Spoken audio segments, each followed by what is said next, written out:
Assalamualaikum warahmatullahi wabarakatuh. Perkenalkan, nama saya Lulu Aina Wulandari dengan NIM 010108202413 beserta partner saya. Saya M. Yoga Pangestu dengan NIM 01010582024137.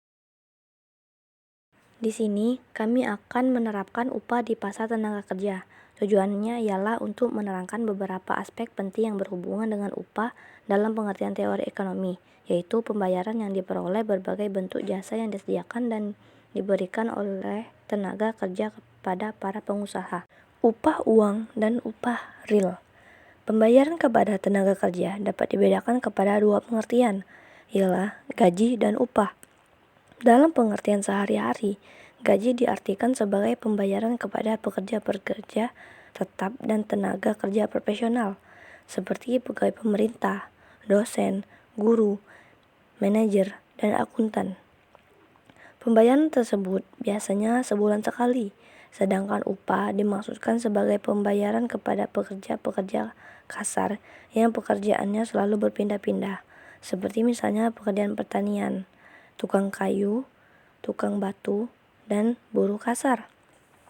Di dalam teori ekonomi, upah diartikan sebagai pembayaran ke atas jasa-jasa fisik maupun mental yang disediakan oleh tenaga kerja kepada para pengusaha.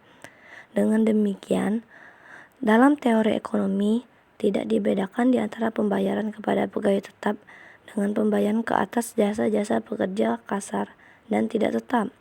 Di dalam teori ekonomi, kedua jenis pendapatan pekerja atau pembayaran kepada para pekerja tersebut dinamakan upah.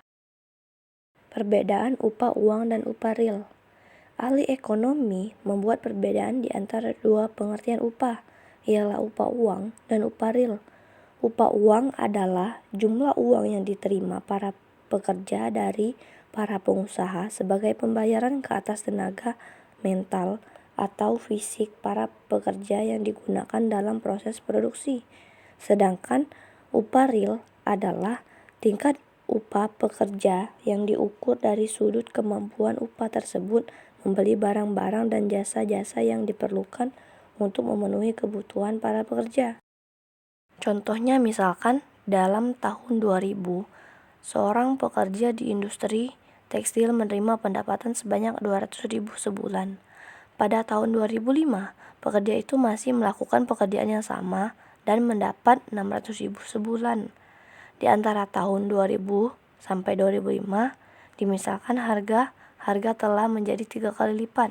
Pendapatan pada tahun 2000 kalau diukur dari kemampuannya membeli barang-barang, nilai realnya hanyalah 200.000, yaitu sepertiga dari upah yang diterima. Gambaran sederhana inilah menunjukkan upah uang telah naik menjadi 3 kali lipat, tetapi upah real tidak mengalami perubahan. Cara menghitung upah real. Setiap negara biasanya menggambarkan perubahan harga-harga di dalam perekonomiannya dengan menciptakan indeks harga, yaitu suatu indeks yang memberikan gambaran tentang tingkat rata-rata dari perubahan harga-harga dari waktu ke waktu. Salah satu dari indeks harga tersebut ialah indeks harga barang konsumen.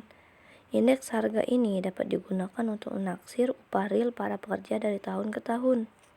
Dalam tabel tersebut ditunjukkan suatu contoh hipotesis mengenai perhitungan upah real dengan menggunakan pertolongan indeks harga barang konsumen. Angka-angka dalam kolom 2 menunjukkan upah uang rata-rata yang diterima oleh pekerja-pekerja dari suatu kegiatan ekonomi tertentu dalam satu bulan.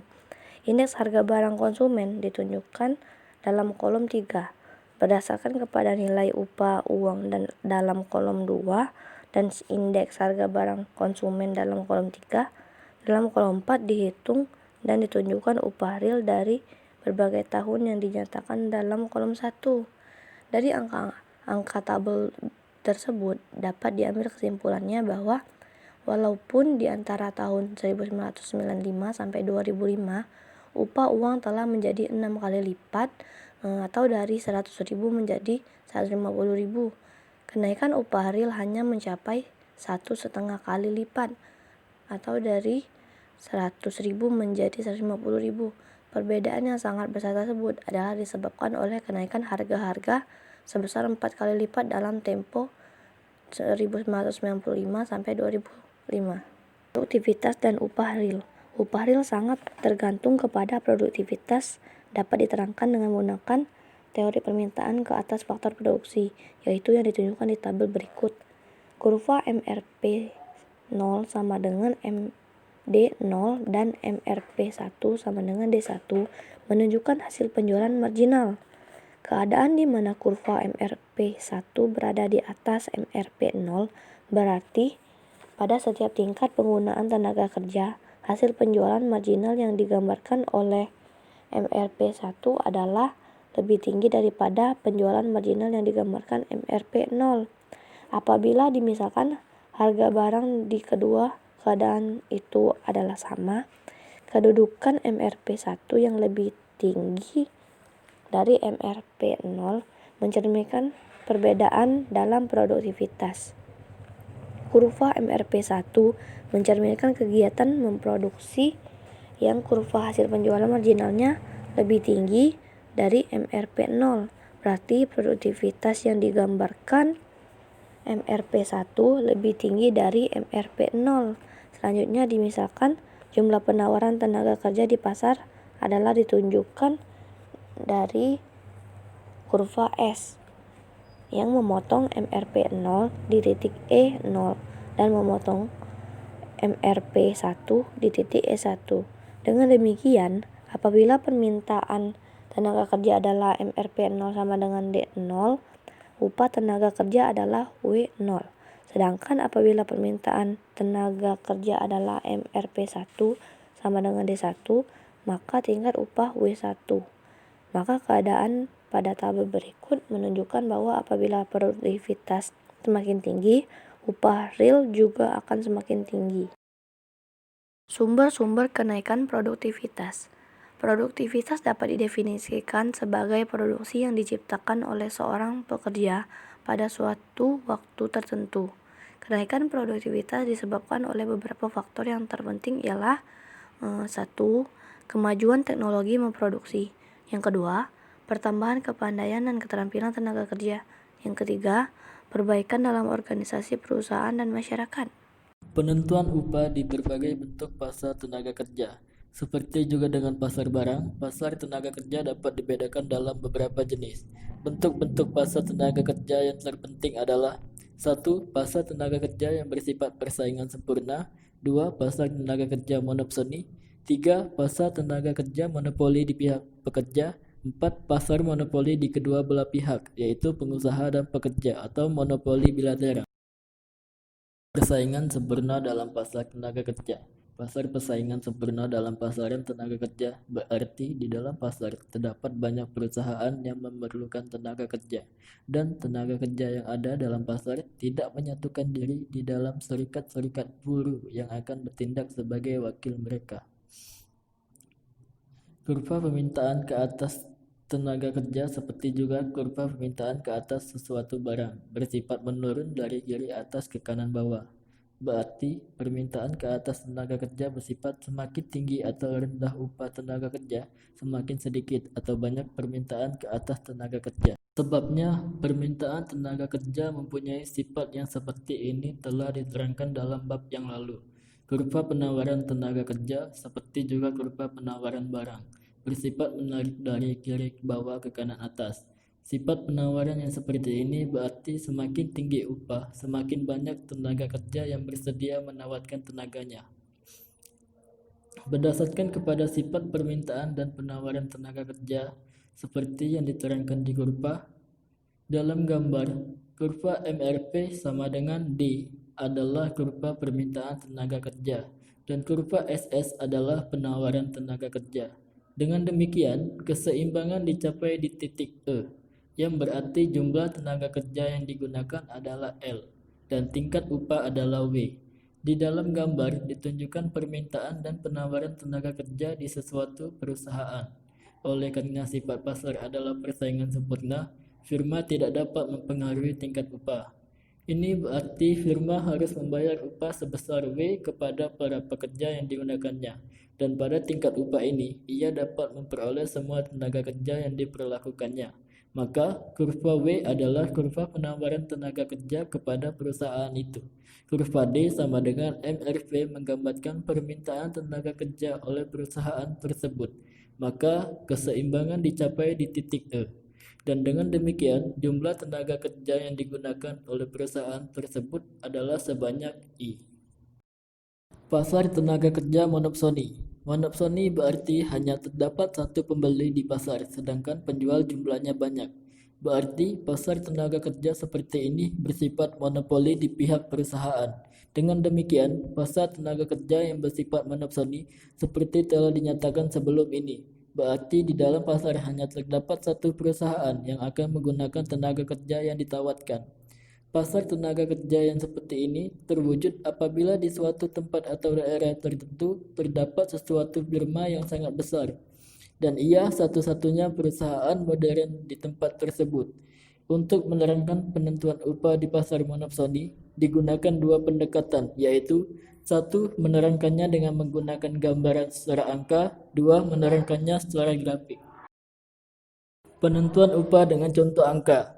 Untuk gambaran dan penjelasan dengan menggunakan contoh dalam angka, perhatikanlah tabel berikut ini. Kolom 1 dan 2 berturut-turut menunjukkan jumlah tenaga kerja dan tingkat upah.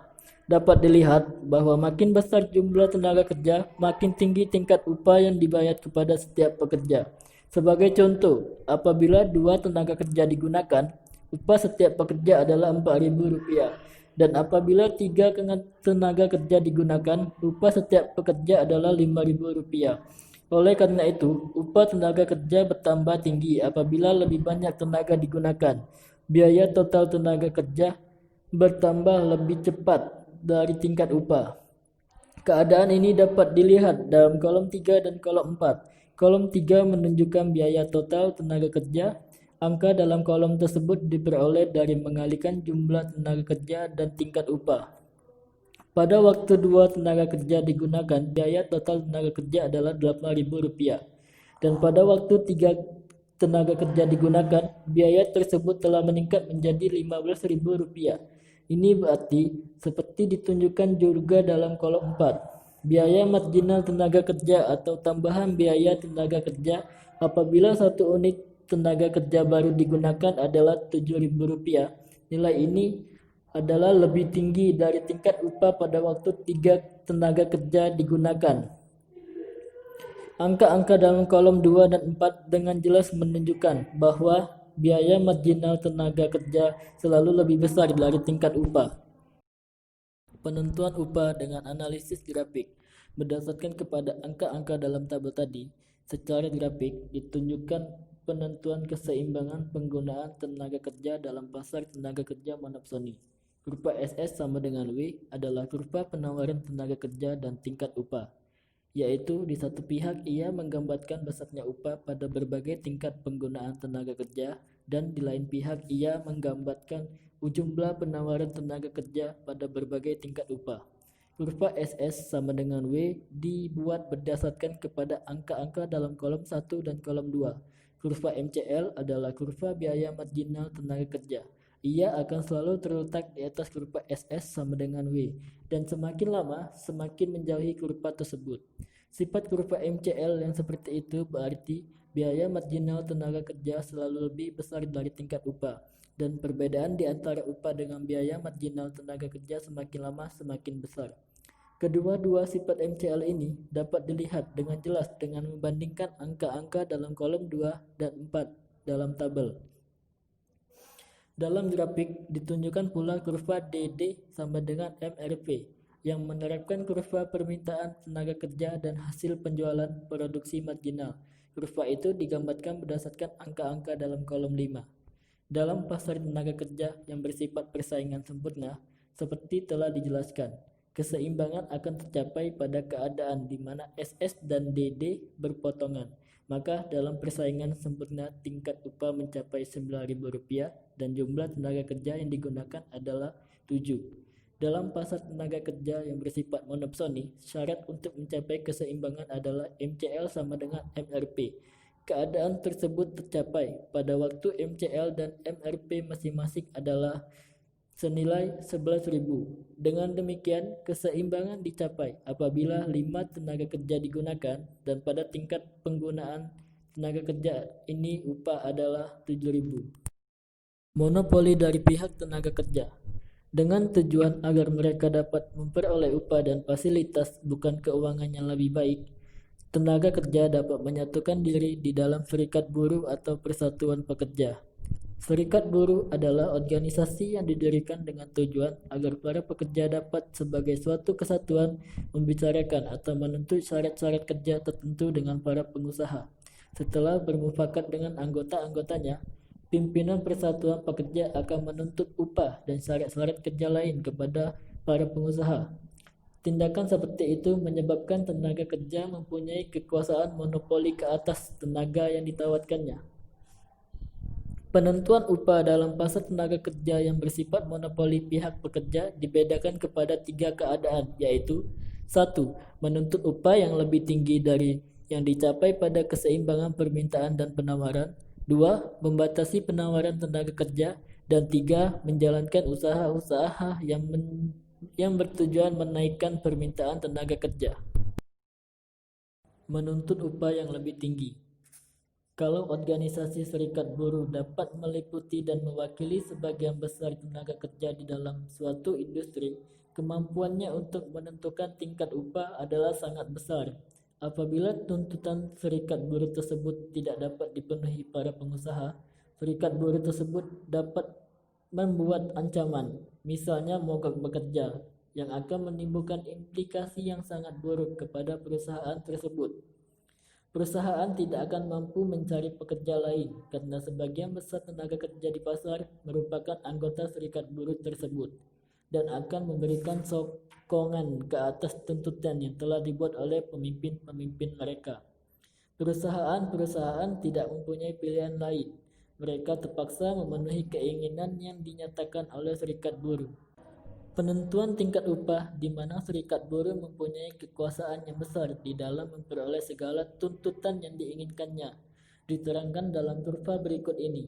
Permintaan dan penawaran tenaga kerja di pasar berturut-turut ditunjukkan oleh kurva D, D, dan SS. Dengan demikian, apabila pasar tenaga kerja bersifat persaingan sempurna, keseimbangan akan tercapai di titik E. Dalam keseimbangan yang seperti itu, upah akan mencapai W dan jumlah tenaga kerja yang akan digunakan perusahaan-perusahaan berjumlah L. Membatasi penawaran tenaga kerja. Terdapat organisasi serikat buruh atau persatuan pekerja yang bersifat sangat khusus, seperti misalnya persatuan sekretaris, persatuan ahli teknik, persatuan dokter, dan sebagainya. Persatuan-persatuan seperti ini dapat mempengaruhi upah yang mereka terima dengan cara membatasi penawaran mereka. Salah satu di antaranya ialah dengan membatasi keanggotaan mereka dan melarang bukan anggota untuk menjalankan kegiatan di daerah yang diliputi oleh persatuan tersebut. Cara yang lain adalah menentukan syarat-syarat tertentu yang harus dipenuhi agar mereka dapat diperkenankan untuk menjadi anggota. Pembahasan tersebut memungkinkan mereka menerima upah yang lebih tinggi. Berikut ini diterangkan dalam kurva. Permintaan ke atas tenaga kerja ditunjukkan oleh kurva DD. Sekiranya tidak terdapat pembatasan ke atas penawaran tenaga kerja, kurva penawaran tenaga kerja adalah SS, maka keseimbangan di pasar tenaga kerja dicapai di titik E. Dan ini berarti jumlah tenaga kerja yang digunakan perusahaan-perusahaan adalah L dan tingkat upah adalah W. Sebagai akibat dari pembatasan penawaran tenaga kerja oleh persatuan pekerja, kurva penawaran tenaga kerja adalah seperti yang digambarkan oleh S1 S1. Dengan demikian, keseimbangan di pasar dicapai di titik E1 dan berarti jumlah tenaga kerja yang digunakan dalam pasar adalah sebanyak L1 dan tingkat upah W1. Gambaran ini menunjukkan tindakan persatuan pekerja dapat menaikkan tingkat upah tetapi membatasi penggunaan tenaga kerja. Pasar tenaga kerja monopoli bilateral. Analisis dalam pasar monopsoni upah adalah lebih rendah dari pasar pesaing sempurna, sedangkan di pasar di mana tenaga kerja mempunyai kekuasaan monopoli, upah adalah lebih tinggi dari pasar pesaing sempurna.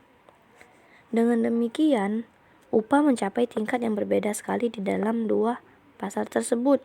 Berdasarkan kepada kedua analisis tersebut, dalam bagian ini kami akan menerangkan penentuan tingkat upah di dalam pasar tenaga monopoli bilateral.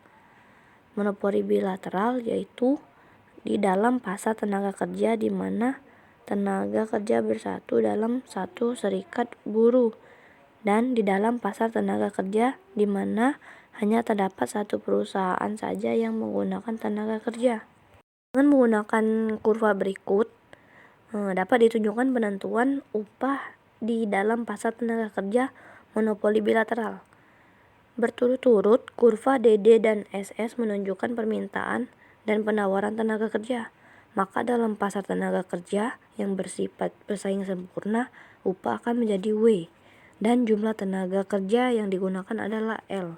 Sedangkan apabila pasar tenaga kerja bersifat monopsoni, tenaga kerja yang digunakan berjumlah L1, dan tingkat upah hanya mencapai W1.